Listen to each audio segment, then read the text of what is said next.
Hi, I'm Dave, owner of Future Past Vintage Collectibles. I'm with my daughter Rachel. Hello. We're going to talk about comic books. We sure are. We just had a live sale last night. We're shooting this the day after, and man, that's a lot of work. Yeah, it's over on Instagram. We're doing them every Monday from 5 to 7 p.m. Yeah. And we have a lot of fun. We do deals over there we don't do anywhere else. Yeah. Dad slashes prices like crazy over there and does a lot of giveaways. So you guys should check us out if you haven't already. That I don't plan on doing. Yes. It's very random. I'll link it down below if you want to check us out over there. We also did announced a giveaway last week for this channel. We're going to announce the winners of that giveaway later on, and we're also going to do another giveaway. So keep on watching if you want to be entered into that. Fun stuff coming. We do have some fun stuff. But yeah, we're going to look at a bunch of books today, I think. Yeah, we are. So we've been looking at some of the stuff that we've put together over the last couple of years that we haven't even started to work on, crack into, or anything. Before I even get started, at a convention, I just picked up this set of ElfQuest magazine. It's the number 1, which is reprinted. And then number 2 is where they start the new stories. And if you don't mind, show that back cover. No, I should have shown the back of the other one. Yeah. These are just great. I wouldn't say these are high grade, but I think that they're some of them are very nice, and it was nice to pick them up. So I started reading the one when I was there, but I realized there's no time for this. I was too busy. Anyway, we won't go over all of them, but I have the whole set. I think there's 8 or 9. I think there's 9, yeah. 9 issues of these. It was just a nice pickup, and everyone should be kind of familiar with them if you like fantasy at all. Yeah.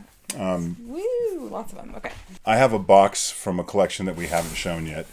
One with initials that are not WG. So those just happen to be back there. People ask me all the time, like, what is the WG? It's just initials that we name collections different things. And every book from that collection will be in that box. And as time goes on, they start getting filtered into other boxes. This collection I actually bought unseen. Most of this stuff I did not see it. Some of it I saw some pictures of. Some of it I didn't. I bought about 9,000, 10,000 books for this particular collector. Someone had passed away, and someone had worked with that person's wife to help sell the comic books that he had acquired over his entire life. So this was a guy who doesn't look like he ever sold a comic book, and he was interested in everything, which I love. So I ended up buying, I don't know, almost 25% of the books. A lot of it was in claim sales. Some of it wasn't, but it was tough. I missed on some keys out of there. He tended in the early part, in the 60s and 50s, he wasn't condition conscious. The books from that era tend to be really low grade. Where he started, you could tell he started buying them himself. The grade went up. So overall, the grades are really good on these books, with some that are hit or miss. But I bought a lot of them, and we've done really well on these books. But for instance, one of the series that I picked up is this short run of Sabretooths. And then there's stuff like this that really kind of excited me along the way. And I got these Sables here. Got tons of stuff like that. This is First Comics. I think this is after there was a one-shot, and then these came out, I think. There was another series right before this. It was John Sable Freelance. And I think I have John Sable Freelance somewhere else, but not in this box. I did get a full set of the Sentries that are kind of heating up. Number 1's not a 9.8, but it's high grade. That's the one key out of the bunch. Yeah, that's the book that's kind of blowing up. This is the kind of set, though, I'll sell the entire set. Because really, what am I going to... That's why I buy things like that. I'm actually going to sell the set. There's some other random stuff like these Space Ghosts from DC. These are much more modern, but I love the covers and I like Space Ghosts. So they're actually somewhat popular. You'll see that they don't sell for cover price. Another set that was in here that is now just getting some heat is the entire set of Secret Invasions. Can't hold them all at once. Yeah, no, it's a handful. The number 1 is pretty hot. But I've had these for quite a while. And that's not the only set. I have multiple sets of these. This is just where one of them is. Yeah, I know we have a lot of the number 1. Yeah, that number 1's not a 9.8, so I really wasn't that interested in working through it.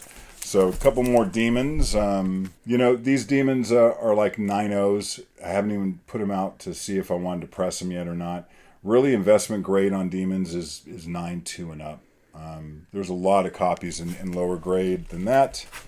I'm not going to pull all of these out, but I got a bunch of Spectacular Spider-Mans. And Spectacular Spider-Man is something that anytime I can get high-grade copies, I buy them. This is the only key in the bunch that we have. Well, that's a notable key in the bunch. It's the first appearance of Razorback. It's a little bit cherry-picked. Other books, I've already taken some out, but we have a piece of the run up to, like, here's number... Oh, here's more? Here's the latest 76. So, man, we already had a lot of spectacular. Going all the way up here to, like, in the early hundreds. 105 is the last issue in this particular run. Lots of covers. That's cool. Like I said, I have long boxes of these. In this was also a bunch of Justice Leagues. One of the things I like about Justice League, they're not incredibly popular. It was easy to get in a claim sale. Something I learned is that every other Justice League, it seems like, is a key. There's a lot of keys in Justice League. In the 100s, yes. I mean, there's a lot of things happening. That's a Neil Adams cover. Once again, I think if you've been watching this channel, you'll notice I'm putting together full runs as high grade as I can. A lot of these are raw 9.2. Whenever I can press one and get a 9.8, that's what I do, if it's a key or not. Just to preserve the book, actually. There's not tons of 9.8s of these. Some of these are pretty cool, though. Different types of keys that have some significance today. For instance, this Apocalypse issue, super nice copy. Can't wait to look at that. When Firestorm joins, for instance, I kind of dig Firestorm, so I have, I put together as many Firestorms as I can. I have some really nice number ones, and I got some 9.8s, some 9.6s of it. Anyway, what else was here? Commandy. Tons of Commandies. I wouldn't call these, I've had 9.8s of a lot of these along the way, but that was 20, 30 years ago. So I've sold some in the last few years that I had. These are mid-grade. The number one's a little higher than mid-grade. Haven't pressed, cleaned, done anything like that, and I wouldn't on these unless they were a 9.8. It wouldn't make sense, especially to submit. And as they get later, there's some really nice copies in here. You can tell we didn't bag these because they're top loaders. We don't use those. So it's Commandy, Last Boy on Earth, Jack Kirby, goodness, through and through. These were really popular. It's a story I hope DC at some point tries to take on. I mean, it'd be fun if you like things like Planet of the Apes and those types of apocalyptic shows. Commandy's right there with it. In crazy Jack Kirby style. Here's the last little tranche of that. I think I bought these in 21 or got some more Forever People, and I put these together when I can get high grade copies. Now I'll tell you something about the top loaders too. Without a board handled correctly, this is a great way to store a comic book. I like it because you can see the back cover. It's easier to like see the grade of the book and see what's going on. You just have to be very careful. I have a friend, that's the way he collects all of his books. No board, so he can see the back cover. This particular book, the back cover's detached. Super low grade. Bought it as a reader, and it was a couple bucks. In high grade, this book's worth a tremendous amount of money, but it has a sentimental value. Me and my brother read this book to death. Not this copy, but this publication, this number. And it was Secret Origins of all these great DC characters, and that's how we learned about them. I remember reading that super young. And this is no different. This is a little higher grade copy. It's a mid-grade copy. I always look at these when I see slab copies that are high grade because they're fantastic books. And I've got random stuff. We don't have to even stop really there. I got a couple of these Coletta Spectres. I think I have some more around somewhere. I got a set of Spider-Man 2099. One of those is a newsstand. This book I've bought a lot in the wild. And one's a 9.0, one's a 9.2. You can't improve them. I mean, when they break color on that metal cover, it's permanent. Yeah. But I got other issues there. And I have some other places. And then I got he had some random stuff this guy had in his collection. Gave me this one. I don't even know what to do with that. I don't know what I do with a Marvel Triple Action number 9 that's been cut out, but I have it. Because I don't really throw away comic books, so you give it to me, I keep it. I don't know what to do with it. Then we got tons of these. They're really low grade in the beginning here. So this book, somebody had a good time with it. First of all, they loved Sergeant Fury and the Howling Commandos and cut out the Marvel 12 cent. This is a key issue. Yes, the first meeting of Fury and Mr. Fantastic. This is a key. It's in rough shape, but it's the first appearance of Baron Zemo, so people know it for that. I like the cover on this. It reminds me of the Brady Bunch cover, which Rachel will throw a copy of that book up there. Great layout. And then, you can just run through these real quick. They actually get higher grade as they go on. tons of those. 34 is a key too. This one, Origin of Howling Commando. Yep, Origin of the Howling Commandos, who are still mentioned from time to time in the Marvel Universe. I really like this cover here. Jack Kirby goodness. This is a bit of a key. I was kind of glad to get a copy. I don't care what shape, just to have it. To say I owned it. That's the origin of Sergeant Fury losing his eye. Great cover. It looked fantastic if it wasn't great. But anyway, have a bunch more. I'll let you fan. So many of them. You can tell what era the picture box is from because it's in these 20 centers. Show the next one too. These are great picture box books. These look a lot higher grade. Yeah, as they get on, they start getting 8590. And then got a few more of those.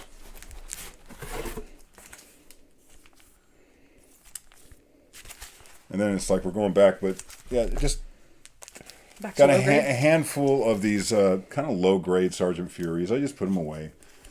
Like I said, I picked these up a long time ago. I haven't really thought about them since. Anyway, I have another box. I'm going to grab those as well.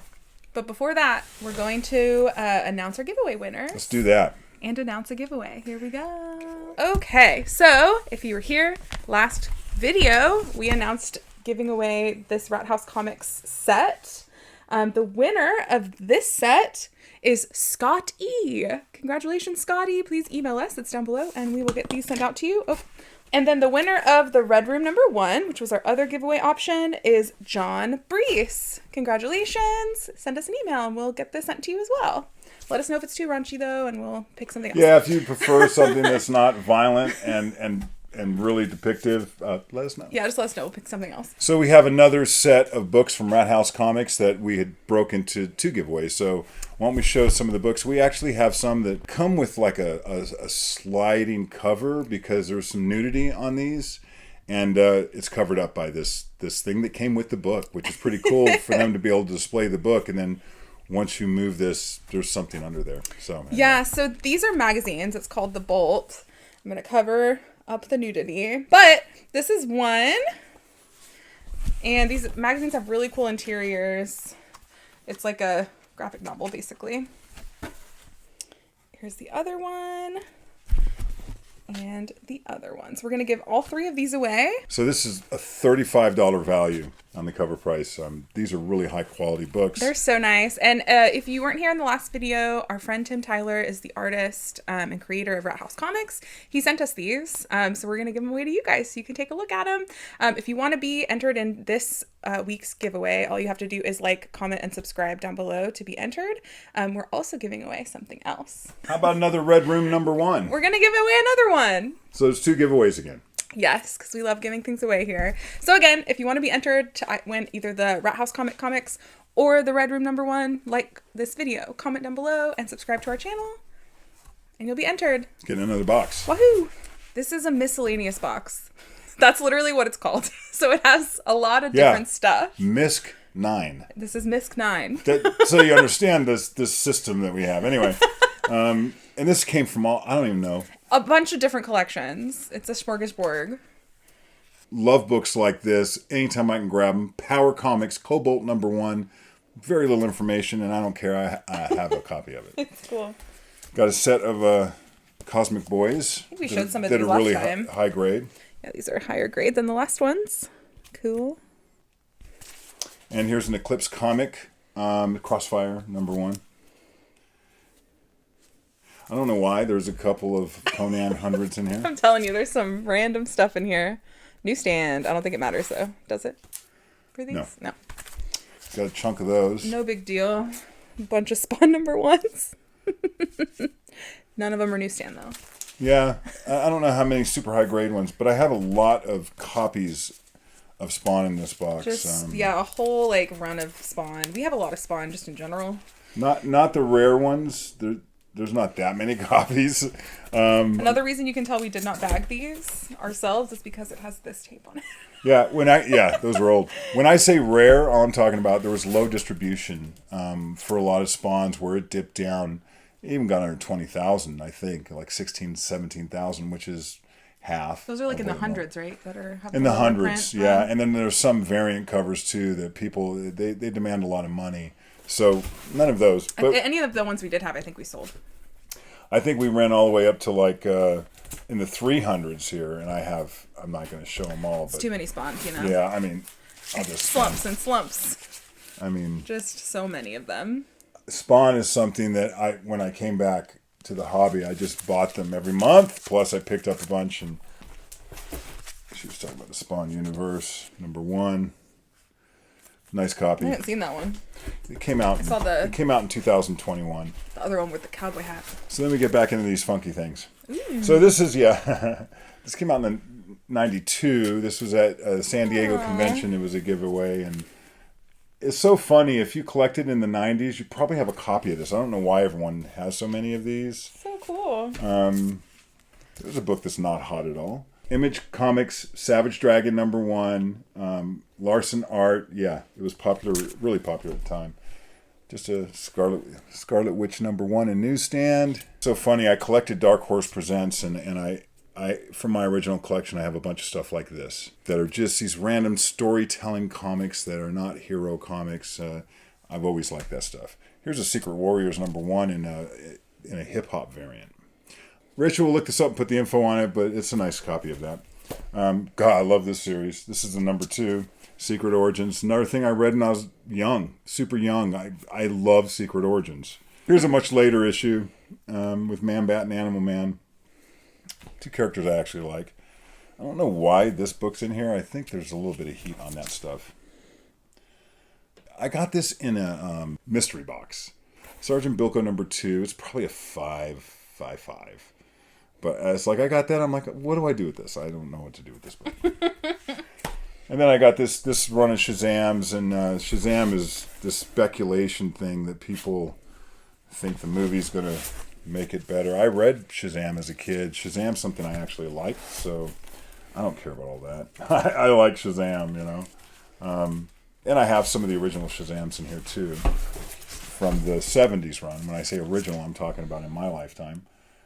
These are great. And then these random She-Hulks. John Byrne art. This is the She-Hulk that the show was, the breaking the fourth wall She-Hulk. So here's a late part of the showcase run.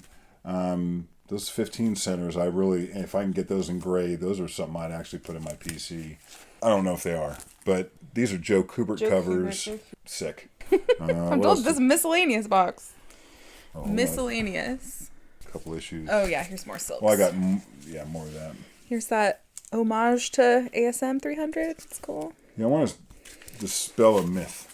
These were 90s books. Hey, they're all newsstand. Every issue of this was newsstand. There is no direct.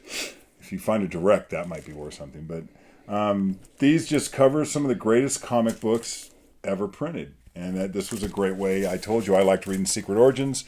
Later in the 90s, people were able to pick these up and read them and catch up on those stories, you know. I've got a ton of really high-grade Spider-Woman. Stalker #3. I just sold my #1. I had a 9.8 from the Monterey collection. This is Star Slayer #2. First appearance of Rocketeer. Everyone should own Sleepwalker. These were in my pool box. So this is from my original collection. I had the whole set. I actually got a 9.8 for the one after carrying it for all those years. Sent it in, got a 9.8, sold it. But I still have the rest of the series, and I miss my #1. Like, sometimes you sell something like, God, that book is cooler than the money I got for it. Just a couple more books in this box. Another previews. Golly, this book is in thousands of boxes. I don't know why everyone got this and they kept it in the 90s, but I still have this is my original copy. Marvel Spotlight 23, just random book. And then we have Speed Racer #8. I love that cover. I like that kind of stuff. Speed Racer, Space Ghost. This is from Now Comics. Yeah, that's a 90s book, actually. That's it in this box, though. It's full of Spawn. I didn't go through all the Spawns. Most of it's Spawn. Everyone likes Spawn. But this is kind of like the first part of how we process a box. I mean, we'll go through the box, we'll see what's in it, and then I'll see if anything's high grade enough to possibly get to submit it to CGC for a professional grade, which can really help the value of a book. we specialize in copper and Bronze Age books. So as we go through these, we're looking for the creme de la creme. As I can get other high grade books, I sell them on our live sale. And the lower grade stuff, I'll put it in $1 to $3 boxes at a convention, because we go to conventions. So there's ways that we can move all these things. But our big focus is on the high grade and obscure, maybe things not hot. That's not our focus. But as you saw, we'll end up getting some sets, like the set of Sentry or like the set of Secret Invasion. I mean, I buy stuff based on grade. Unfortunately, neither one of those number ones are 9.8 candidates, but I keep buying. Just keep buying books. Just keep on doing That's all I got for today. That's it. Thank you guys so much for watching. Don't forget to subscribe and like this video and comment down below if you want to be entered into the giveaway. Yep. Also, Instagram, do live sales every Monday, 5 to 7 p.m. Pacific Standard Time. And follow us on eBay, because we do special discounts over there too. We do. It's all linked down below. Selling stuff everywhere. Congratulations to the winners of the giveaway this week. Until next time. See you later. Bye. Goodbye.